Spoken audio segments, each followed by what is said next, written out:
James Frankle was born in New York City into a secular Jewish home. Religion wasn't a pillar of his upbringing, but from an early age, one trait defined him: an insatiable need to ask why. James Frankle. I am a professor of comparative religion. That curiosity came at a cost. Sent to Hebrew school as a child, he didn't find answers. He found expulsion. He was kicked out for asking too many questions. But that trait wouldn't leave him. It would follow him into adulthood, into academia, and ultimately into a spiritual search that would change everything. I got kicked out for asking too many questions.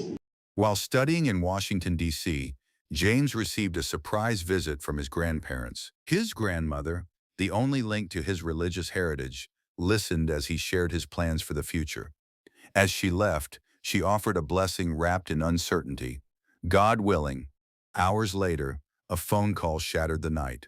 His grandmother had passed away in her sleep.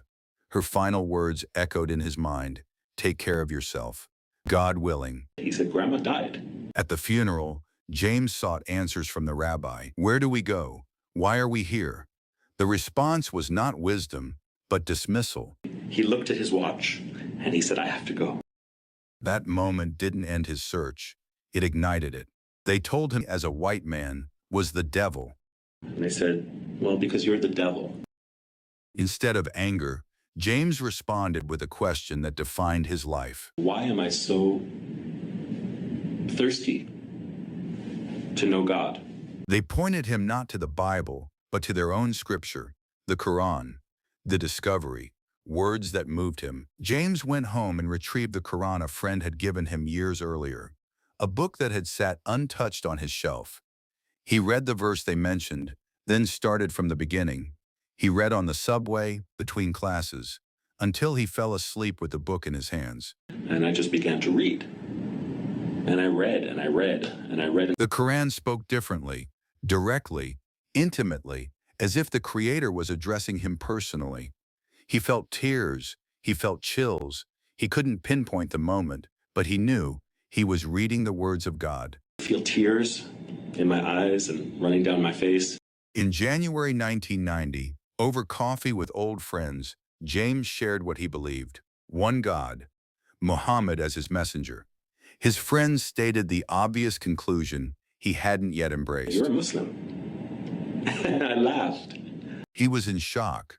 He hadn't set out to change his label. He had only sought truth. But truth has a name.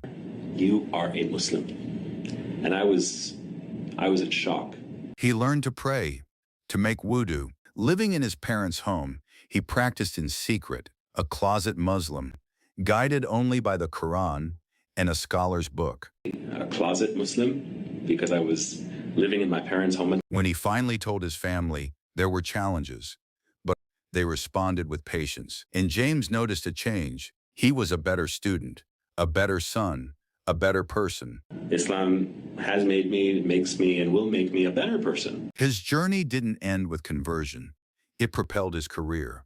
He became a professor of comparative religion, gaining deeper respect for all faiths through the grounding Islam provided. I don't know that I would be a professor today if I hadn't become a Muslim.